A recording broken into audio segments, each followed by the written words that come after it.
एक भगवान का भजन ही ऐसा है जो महान उत्तम गति प्रदान करता है, और दूसरे जो साधन हैं तीर्थयाटन उपवास आदि, इनसे पुण्य लाभ होता है, पुण्य क्षीण हो जाते हैं।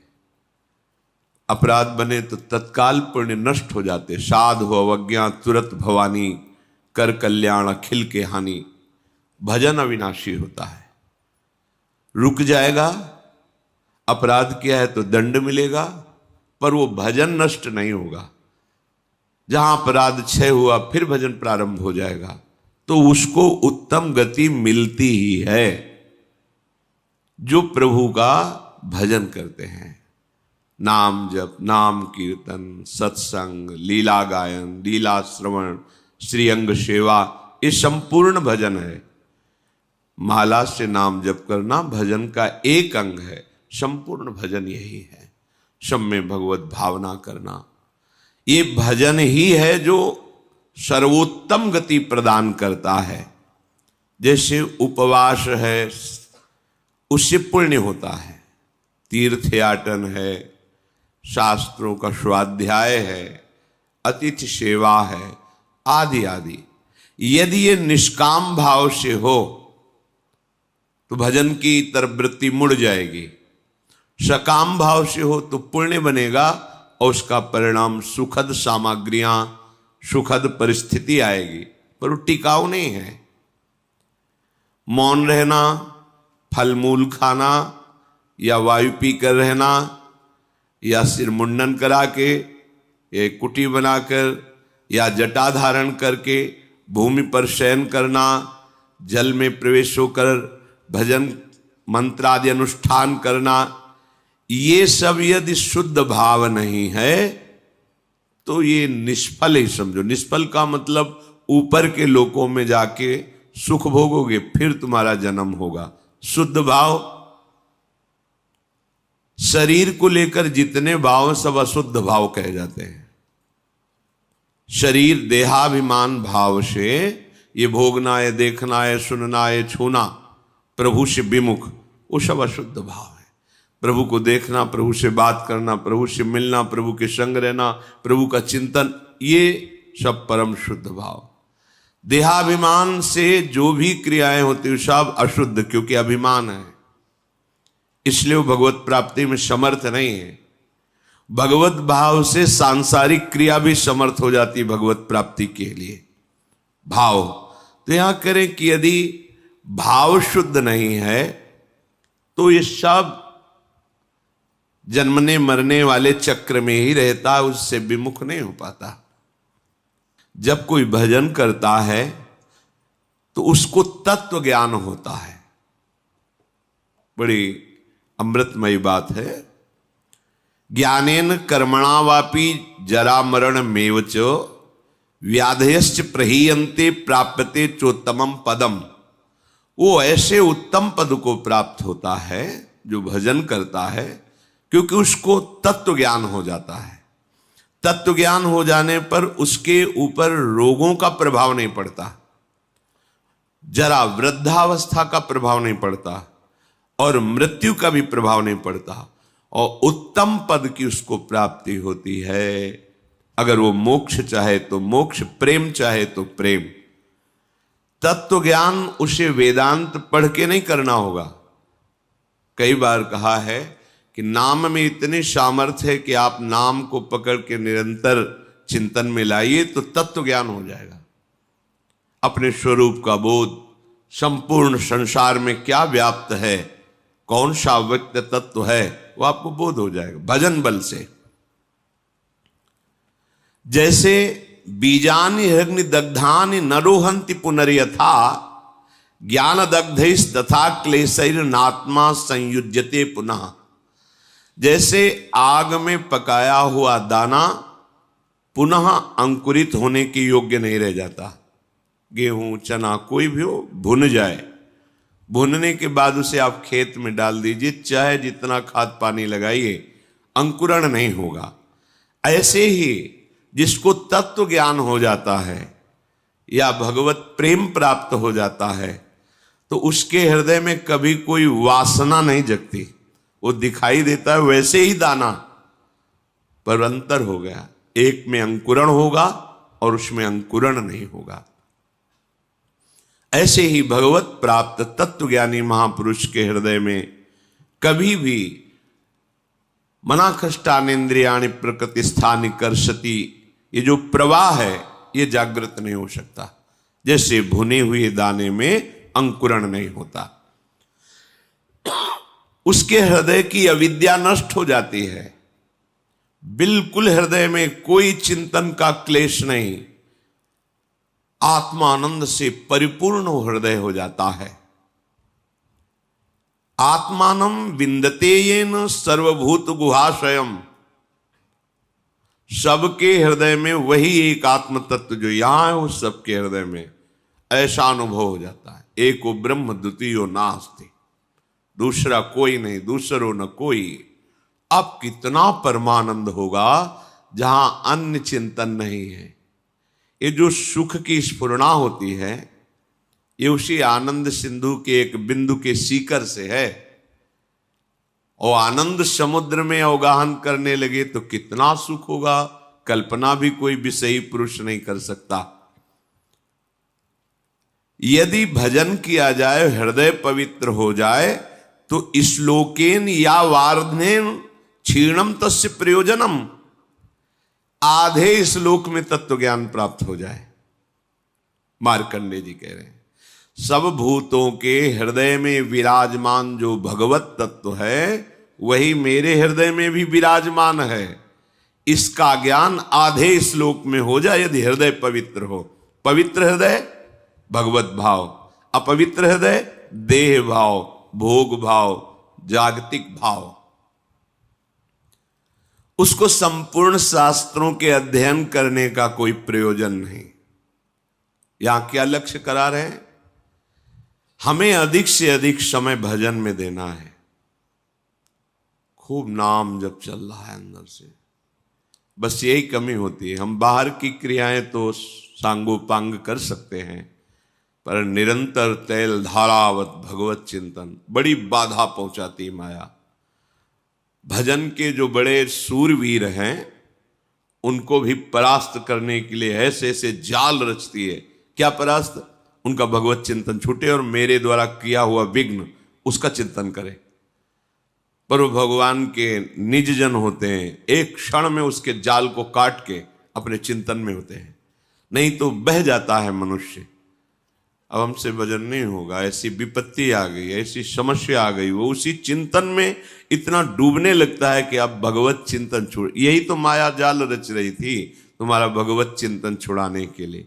बहुत विचित्र, तुम्हें दिखाई नहीं दे रही, यहाँ एक एक कदम ऐसे दिखाई देता, ये काम, ये क्रोध, ये लोभ, ये मोह, ये मद, जैसे आप व्यक्ति रूप में दिखाई देते हैं, ऐसे अनुभव होता है। ये इसका जाल गिरा, अब ये गिरा, इसको कैसे बचाएं, पूरा विचार करके फिर देखते हैं कि अब तो हाथ से छूट गया, अब गया, अब बचा। देख सकते हो, बचा नहीं सकते। बचा तभी सकते हो जब वो बचना चाहे। और वो जाल ऐसे रचती है कि एक क्षण में इष्ट गुरु धाम सबको तिलांजलि दे के हाथ मिला लिया माया से। और यही ऐसे जाल रचती है कि लगता है परम सुख और परम हितैषी यही है हमारा। धोखा हो गया, अब वो निकल गया।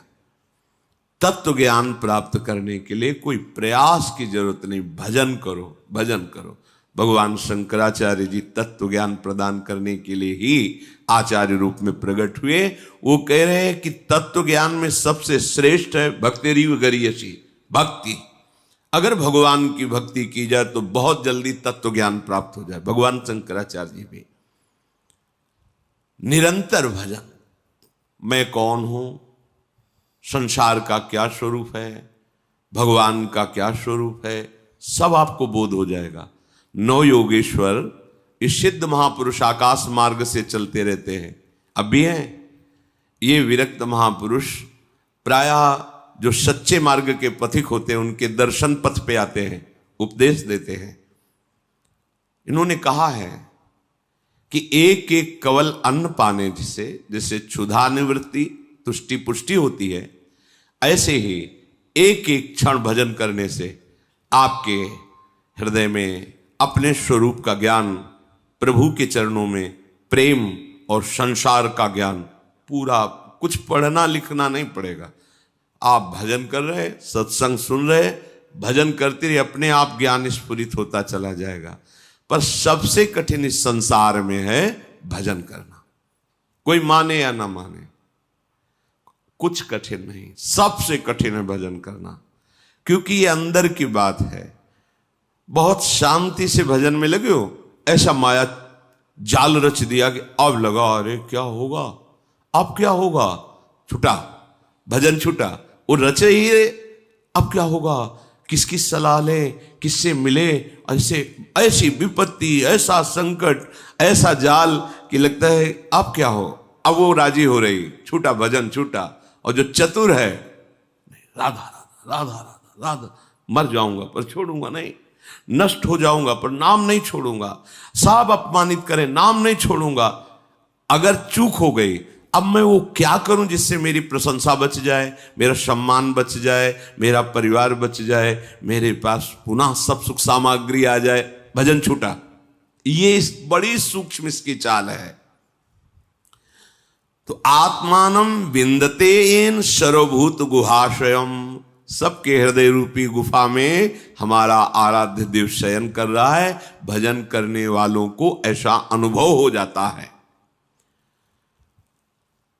द्व्याक्षरादाभि संधाय केचिच्छ लोक पदांकितई, बहुत महिमामयी बात कह रहे। सतैरन्नई सहस्त्रैश्च प्रत्ययो मोक्ष लक्षणम, कोई प्रभु के 2 अक्षर का नाम पकड़ ले,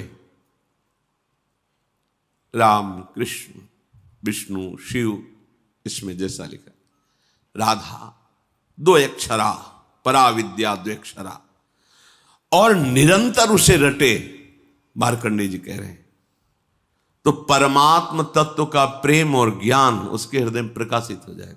सबसे उत्तम बात है नाम जप। जैसे प्रायः लोग जब सुनते हैं कि कोई संत हैं, उनके पास जाओ तो कामना की पूर्ति होती है। कई बार हम आप लोगों को बिल्कुल साफ करके बताते हैं, भगवान प्रणत कामदम है। प्रणत कामदम पद्मजार्चितम धरणि मंडलम ध्येयमापदी, जिन चरणों का ध्यान मात्र करने से समस्त कामनाओं की पूर्ति होती है, उन प्रभु के धाम में आ पाए। प्रभु के जनों के प्रति आपकी भगवत भाव श्रद्धा हुई, प्रभु का नाम यश सुना, इससे आपका काम बनता है। आप समझो, संतों के पास जो है मूल धन वो नाम है, भगवान की महिमा है। वो जब आप सुनते हैं, नाम जब करते हैं, उनके प्रति भाव रखते हैं, आपका मंगल होना प्रारंभ हो जाता है। यदि आप नाम नहीं जप कर रहे, सतमार्ग में नहीं चल रहे, तो आप लिख लेना, कहीं भी जाओ आपके हाथ में आखिरी में पराजय ही लिखी रहेगी, आपको परास्त होना पड़ेगा। अगर नाम है तो फिर कहीं जाओ या ना जाओ, विजय तुम्हारे हाथ में है, बस धैर्य पूर्वक। कल किसी ने कहा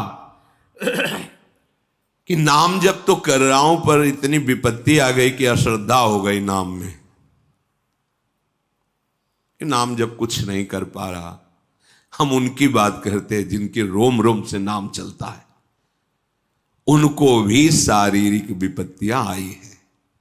ऐसे चरण रख देते थे तो वो भूमि बोलती थी विट्ठल विट्ठल विट्ठल, भूमि। उनके ऊपर खौलता हुआ गर्म पानी फफोला ही फफोला शरीर पड़ गया।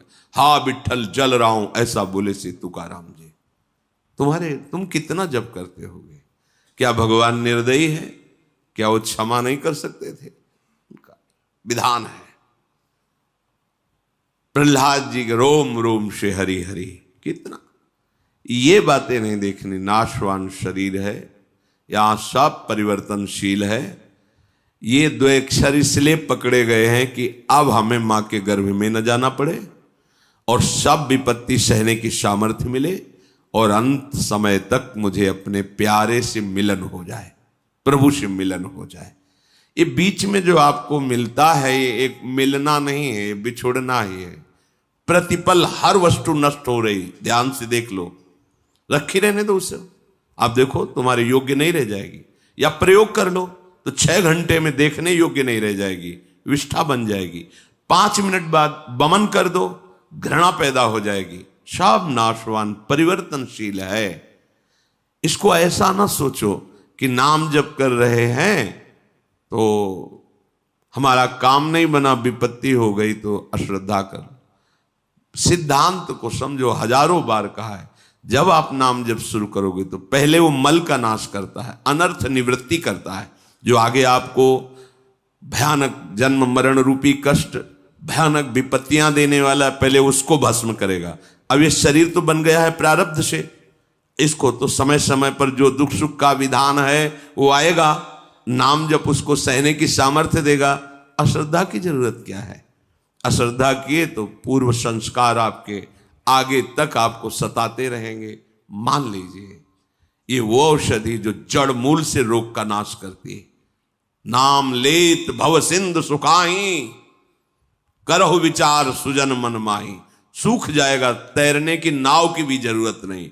नाम लेत भव सिंधु सुखाही, सब नष्ट हो जाएगा आपका दुख संकट। सत्य वस्तु को कोई स्वीकार करना नहीं चाहता।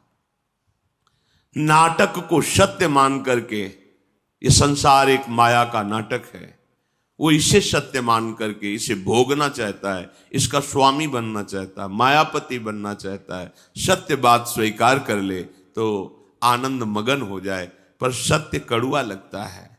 लगता है ये ठीक है, प्रवचन करो, सुन लिया, पर हमें चाहिए ये। तो जो चाहिए वो कितने दिन के लिए, कितने मिनट के लिए, पर वर्तमान का सुख भोगी मन इतना निश्चय कर लेता है कि ये चाहिए, और अपना जीवन पूरा का पूरा जीवन चाहिए में।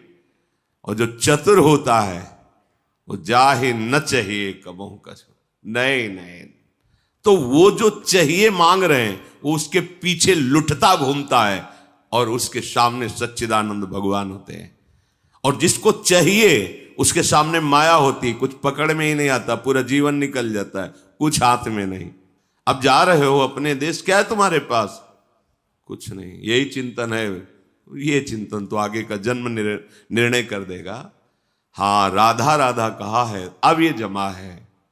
यहां कह रहे द्वेक्षरादविसंधाय, कैसा? टूटने न पावे तार, संधि बनी रहे, राधा राधा राधा राधा राधा। तो क्या बोले? ये 2 अक्षर ही तुम्हें परमात्म तत्व का ज्ञान और प्रेम प्रदान कर देंगे, बहुत पढ़ने की जरूरत नहीं है। सैकड़ों शास्त्र हैं, सैकड़ों शास्त्रों के वाक्य हैं, क्या क्या पकड़ोगे? जीवन बहुत थोड़ा है, क्या करें? बस नाम पकड़ लो। एक बार ऐसा मान करके, लाभ मिले ना मिले, हानि हो, नरक मिले, दुख मिले, सुख मिले, एक बार संतों की बात मान लेते हैं भाई। बहुत माना है सबकी बात, एक बार मान लेते हैं। अब जब तक श्वास रहेगी नाम जपेंगे, निहाल हो जाओगे, देख लेना। पर ये ऐसा नहीं कि कुछ दिन ऐसे थोड़ा जपे और देखें कि लाभ हुआ कि नहीं। तो लाभ तो हुआ है, पर तुम देखने लायक नहीं हो उस लाभ को। तुम्हारे अंदर दिव्य दृष्टि थोड़ी जागृत हो गई कि हमारे पूर्व संस्कार इतने जमा थे, नाम ने भस्म कर दिया। अब वो देखो तो नाच पड़ो, पर वो तो दिखाई नहीं देता। वर्तमान की विपत्ति दिखाई देती है, जो शरीर रचने के समय निर्धारित कर दी गई थी कि इस तिथि को इस समय से ये तुम्हें दंड मिलेगा। अब नाम पहले पीछे का तुम्हारा भस्म कर रहा है। अब अज्ञानी जी वो सोच रहा है हम पीछे थे भी कि नहीं थे, हम तो अभी देख रहे हैं। तुम्हारे देखने से नहीं है, तुम्हारे अनंत जन्मों का हिसाब जमा हुआ। तुम अविनाशी जीव हो, बार बार शरीर पकड़ते हो और छोड़ते हो, उसके बीच में जो कर्म होता है तुम्हें उसको भोगना पड़ता है। ये भागवतिक सिद्धांत है, तुम्हारे ना कहने से थोड़ी हो जाएगा। तो जो बोध है, मोक्ष है, प्रेम है, ये आपको सहज में प्राप्त हो जाएगा यदि 2 अक्षर द्वेक्षरादभिसंधाय, अपनी जीभ से जोड़ते रहो, राधा राधा राधा राधा। नायम लोकोस्ति न परो न सुखम संशयात्मनः। बहुत ध्यान देकर सुनिए। नायम लोकोस्ति न परो न सुखम संशयात्मनः। ऊचुर ज्ञान विदो वृद्ध्या प्रत्ययो मोक्ष लक्षणम। जिसके मन में इस बात पर विश्वास न हो, संशय भरा रहे, तो सुन ले, ना उसे इस लोक में ना परलोक में उसे सुख की प्राप्ति नहीं हो सकती। हित ध्रुव जो विश्वास है तब ही सुधरे बात, ना तरु माया पंथ में फिरे जो टक्कर खात। ए नाम पकड़ लो, मान जाओ, हृदय की बात कहते, ऐसा बचाता है, पूरे जीवन देखा है।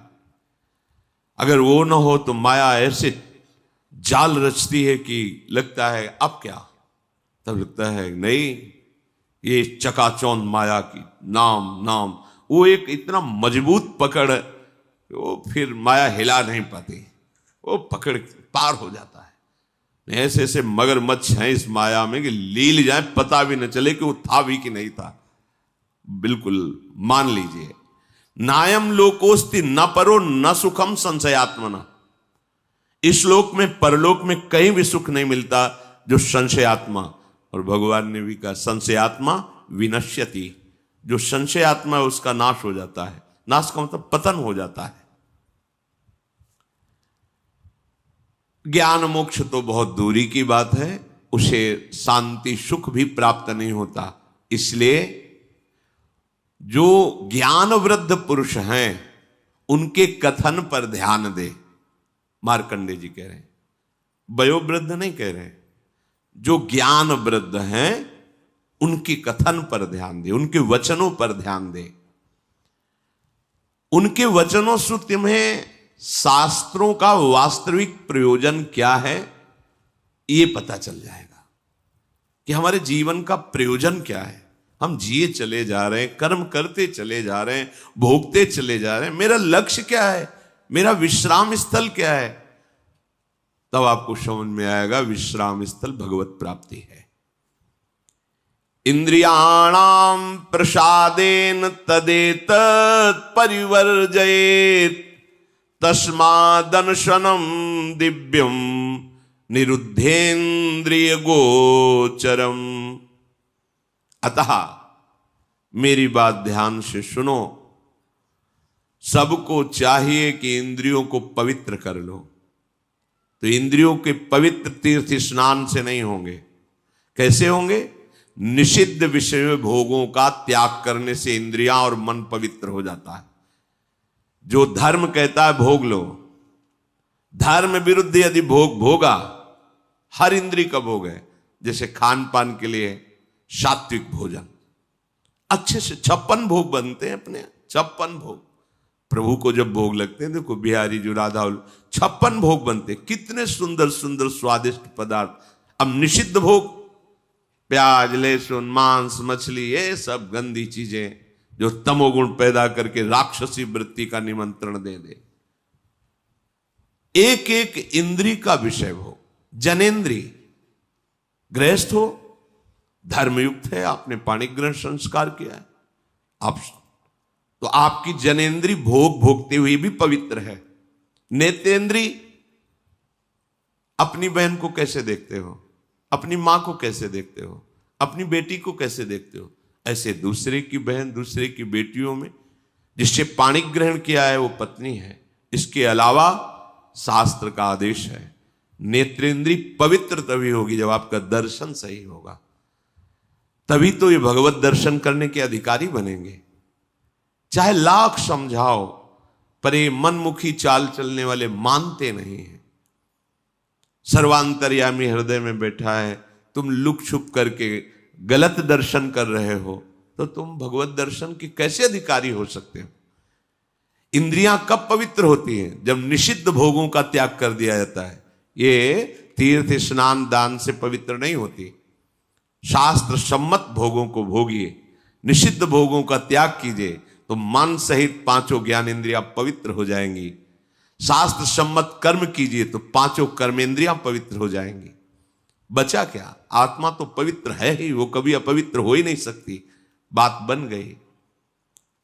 इंद्रियों की निर्मलता विषय भोगने से रोकने से होती है। विषयों के सेवन से इंद्रियां मलिन हो जाती हैं। बड़ा गूढ़ रहस्य है ये। इंद्रियों की पवित्रता विषय भोगों में जाने से रोकने से होती है, उनमें सामर्थ्य आती है। आगे प्रसंग आता है, जब गांधारी जी ने सुना कि धृतराष्ट्र जी के साथ हमारा ब्याह हो रहा है और वो नेत्रहीन है, ब्याह तय हो गया। रेशम का कपड़ा लिया, कई परत लगाए, आजीवन के लिए आंख में बांध लिया। जब मेरा पति संसार को नहीं देख सकता तो मैं संसार को कैसे देखूंगी? नेत्रेंद्री की ढक लिया उसे। जब महाभारत का बड़ा भयानक युद्ध चल रहा था, तब गांधारी ने दुर्योधन से कहा कि आज तक हमने अपनी दृष्टि शक्ति को संचित किया है, तुम निर्वस्त्र होकर मेरे सामने आ जाओ, मैं पट्टी खोल दूंगी, एक बार देखूंगी। वज्र की भी ताकत नहीं कि तुम्हारे शरीर में खरोच पैदा कर सके, तुम्हारा वज्र के समान शरीर हो जाएगा। हो गया। एकांत में निर्वस्त्र होके आ रहा था।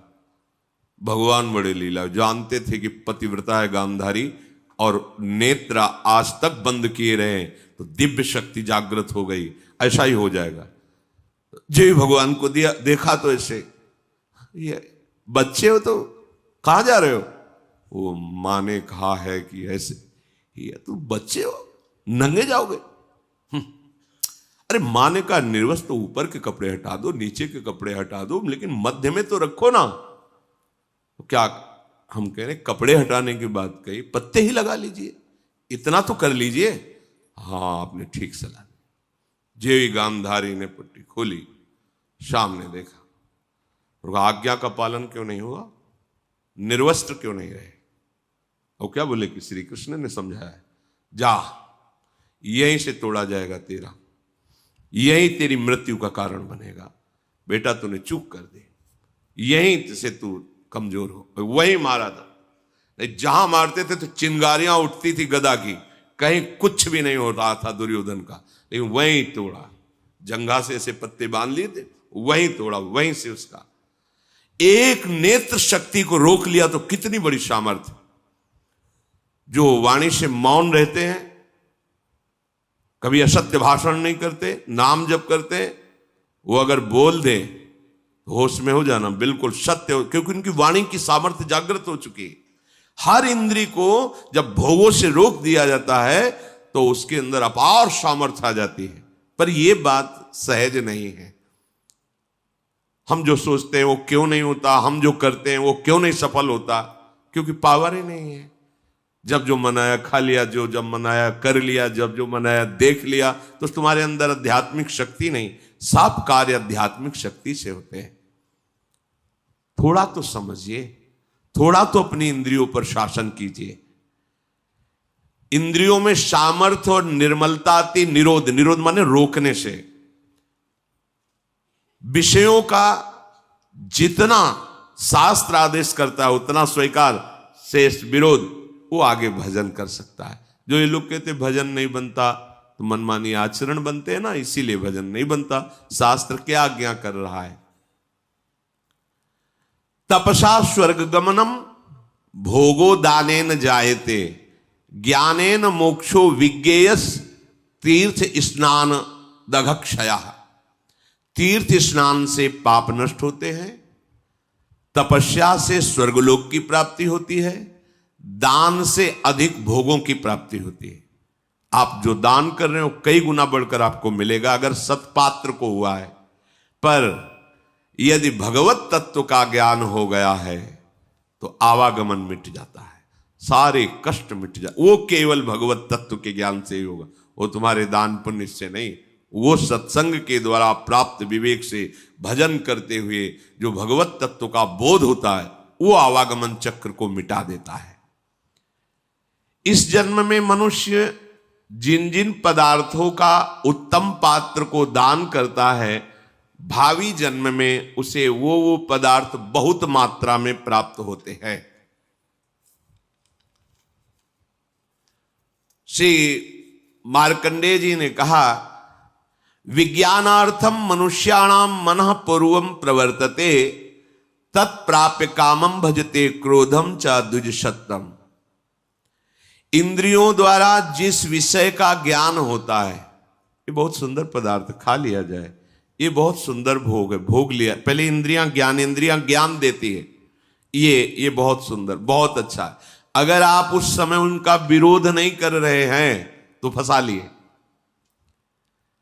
चतुर उपासक को जब वो आपके सामने भोगाकर्षण प्रकट करे, उसी समय विवेक के द्वारा, बहुतों ने इसको भोगा, सुखी हो जाते हैं ना, बहुत जन्म में तुमने भी भोगा, सुखी हो जाते हैं ना, नहीं है ना, हम धर्म विरुद्ध आचरण नहीं कर सकते, अभी तक किया अब नहीं करें, ये शुरू कर दिया विरोध, अब वो जलाएगी।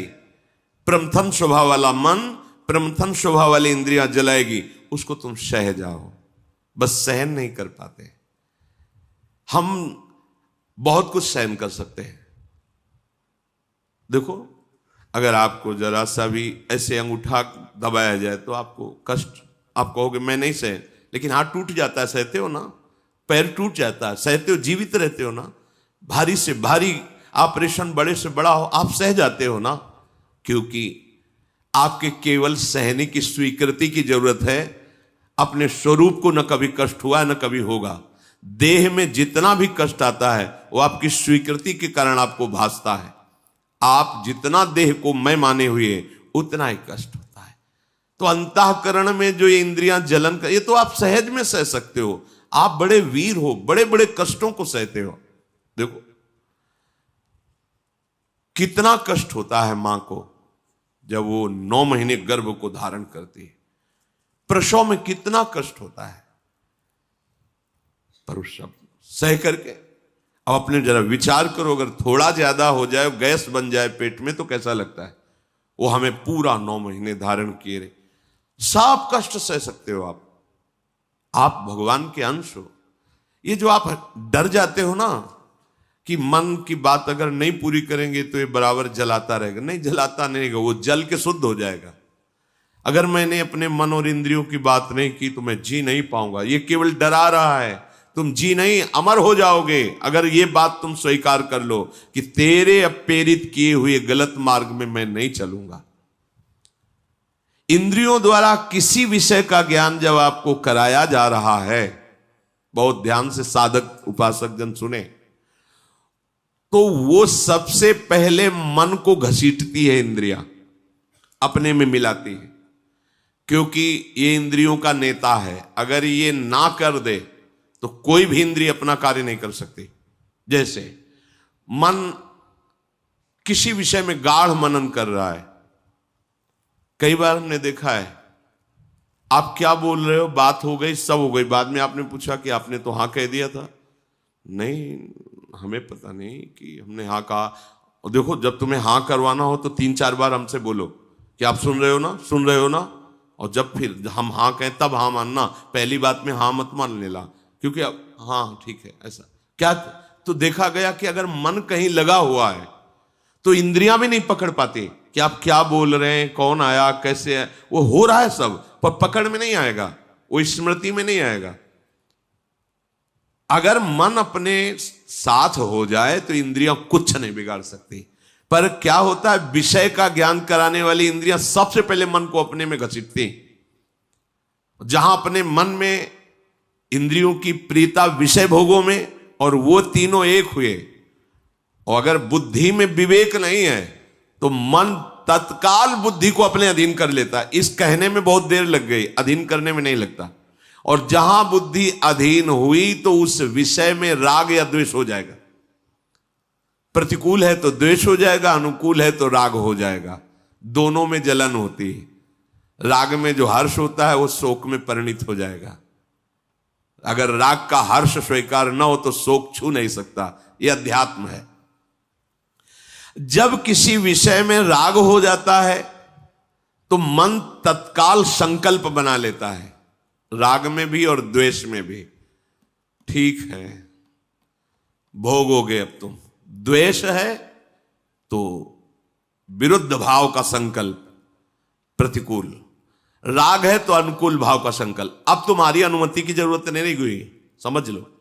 जहां इंद्रियां विषय में आसक्त हुई, मन को अपने में मिलाया, मन ने बुद्धि को घसीटा, तहां तत्काल संकल्प बनाएगा। और जहां संकल्प बना तो तुम अब क्रिया को नहीं रोक सकते, क्रिया हो जाएगी। क्रिया आरंभ हुई कि अभीष्ट उसका फल तुम्हें भोगना पड़ेगा। अभीष्ट उसका परिणाम, अशुभ शुभ जैसी क्रिया बन रही उसका फल भोगना पड़ेगा। इसके कहने का क्या तात्पर्य? आप पहली ही दशा में रोक सकते हो। जब कोई विषय इंद्रियों को आकर्षित कर रहा, उसी समय विवेक से सावधान। जो सत्संग में सुना है, जो शास्त्रों में कई बार हमने कहा है कि आप लोग कुछ सत्संग चयन करके रखो, जो मन पर कहे गए हैं, जो इंद्रियों पर कहे गए हैं, जो वैराग्य प्रकरण में कहे गए हैं, जो धर्म युक्त। तो जहां मन आपका, तो तुरंत उस सत्संग को दोबारा सुनो। शास्त्र में जो लिखा है वहां तुरंत पहुंचाओ, या सत्संग की बात तुरंत लाओ। नहीं नहीं, ये गलत है। वो संकल्प बनने नहीं पाएगा, वो पूरा सिस्टम घसीट नहीं पाएगा कि मन बुद्धि को अधीन कर लिया, और मन को इंद्रियों ने अधीन कर लिया, इंद्रियों को विषय ने अधीन कर लिया, अब संकल्प बन गया, क्रिया हो गई। इतना समय कैसे दे दिया? असावधान साधक भ्रष्ट हो जाता है। देखो, इस खेल में तुम उतारे गए हो, इसे न समझो। आपको परिपक्व, ये खेल है भगवान के लिए, दोनों पक्ष भगवान के हैं। जैसे मान लो दो प्रदेशों से कबड्डी का खेल हो रहा, बोले एक तरफ उत्तर प्रदेश, एक पर अमुक प्रदेश है, तो है किसका? भारत सरकार का ही तो दोनों प्रदेश है, दोनों भारत सरकार के ही हैं। पर उसमें एक विजयी होगा, एक का सम्मान होगा, और एक पराजित होगा। वो अपने हृदय में निरुत्साहित भी हो सकता है, पर है वो दोनों सरकारी। ऐसे ही माया और भक्ति, ये दो का पक्ष है। भगवान की ही भक्ति और भगवान की ही माया है। अब आपको भेजा गया कि दो पक्ष में चयन करो, खेल होगा, होगा पक्का होगा। अब कुछ तो भक्ति पक्ष में आ गए और बहुत ज्यादा मात्रा में माया पक्ष में चले गए। अब उसका पक्ष का जो प्रभाव है वो तो पड़ेगा, भक्ति के प्रभाव का पक्ष पड़ेगा, पर दोनों पक्षों को एक दूसरे में जाना होता है। ऐसा नहीं कि अभक्त कभी भक्त संयोग ही नहीं प्राप्त करते, पर वो भक्त उपदेश नहीं स्वीकार करते, नहीं वो भक्त न रह जाए। इस माया के पक्ष में जब भक्त जाए, तो जाने का मतलब पैरों से चलना नहीं है, या मन और इंद्रियों का व्याध। जब हमारा कोई भोग आकर्षण हो रहा है, कोई प्रपंच में राग द्वेष वृत्ति जा रही है, उस समय बिल्कुल होश में, क्योंकि अब आप बोलने जा रहे हो कबड्डी कबड्डी, वो आप पकड़ के तुम्हें पछाड़ दिया जाएगा। जहां विषय बिल्कुल सावधान, द्वैक्षर आपकी जिब्या, राधा राधा अंदर हो, सावधान। कौन पकड़ रहा है? काम क्रोध लोभ मोह मद मत्सर, कौन कौन आक्रमण कर रहा है? बस अब बच जाओगे, जीत जाओगे। अरे हमें तो कोई पकड़ ही नहीं सकता। अब यहां पकड़ाने के लिए जाते हैं, बचने के लिए थोड़ी जाते हैं। जब विषय आकर्षण हो जाता है तो हम बचना थोड़ी चाहते हैं। देखो ना, हम तो अपने को वहां फंसाना चाहते हैं। विषय सेवन जहां हुआ, अब संकल्प बना, क्रिया हुई, अब विषय सेवन का परिणाम बता रहे। विषय सेवन जहां हुआ तो उत्कृष्ट माने सबसे ज्यादा आसक्ति पैदा हो गई। अब मैं इसके बिना जी नहीं सकता या जी नहीं सकती, ये बात आ गई। देखो, परम स्वतंत्र भगवान का अंश इंद्री के विषय में इतना फंस गया कि वो ये कहने लगा कि अब मैं इसके बिना जी नहीं सकता। देखो चमत्कार राग का, देखो आसक्ति का। 20-21 वर्ष बच्चा बच्ची को माता पिता अपने प्राणों से अधिक प्यार किए, वो एक इंद्री के विषय ने, जनेंद्री के विषय ने आकर्षण कर लिया, तो 21 साल का प्रेम सेवा सम्मान प्रीता सब में आग लगा के भाग गए। लौट कर नहीं देखा कि मेरे स्वजनों को मेरे विरह में कितना दुख हो रहा होगा, नहीं देखा। एक इंद्री के विषय ने धर्म, मर्यादा, प्रेम सब मिट्टी में मिला दिया। एक इंद्री का विषय। और फिर जिसकी सारी इंद्रियां स्वतंत्र हैं, फिर क्या होगा? सोचो, फिर क्या होगा? दुर्दशा ही तो होगी। विषय सेवन के प्रति उत्कृष्ट आसक्ति, और आसक्ति बराबर रहेगी नहीं, यह भी ध्यान, बहुत ध्यान से सुनो, शास्त्र है। फिर उसमें प्रतिकूलता होगी। अब धीरे धीरे, अब जिस विषय के लिए आसक्ति हुई थी उस विषय में सुख है नहीं, तो बहुत सेवन किया पर वो बात नहीं बनी जो अंदर चाह थी। सोचता है इस पे तो नहीं, अब उस पे है। और जहां उस पे नजर गई तो अब इससे प्रतिकूलता शुरू हुई। अब प्रतिकूलता शुरू हुई, अब द्वंद्व शुरू हो गए। अब द्वंद्वों में पिसता हुआ पूरा जीवन नष्ट हो गया। दुर्गति प्रारंभ होती चली जाती है। बस ये समझ में कहां आता है? ये कहां समझ में आता है कि हम फंस गए, हमारे द्वारा ऐसा कृत। सच्ची मानिए, यदि एक पत्नी व्रत ले लें तो आपको कुछ दिन के बाद घृणा हो जाएगी। ये धर्म है, क्योंकि वहां कोई सुख ही नहीं है। कुछ दिनों के बाद यदि आप ठीक धर्म से चलते हैं तो आपको ऐसा लगने लगेगा, बस। कितने ऐसे गृहस्थ उपासक श्री जी के शरण में हैं जो पति पत्नी सहित आजीवन ब्रह्मचर्य का नियम लेके रह रहे हैं। क्यों? किसी ने सिखाया क्या? नहीं, धर्म से चले। उनको लग गया कि नहीं नहीं, सुख तो प्रियाजू के नाम रूप लीला धाम में है, अब जीवन बर्बाद में है। कितने ऐसे। अगर आपका धर्मयुक्त सेवन नहीं तो वृद्धावस्था तक तुम्हारा चांचल्य मन, चांचल्य इंद्रियां, ये बंद नहीं होगा। बहुत छलावा है, बहुत छलावा है, जिसे समझ नहीं पाते, पूरा जीवन छल जाता है।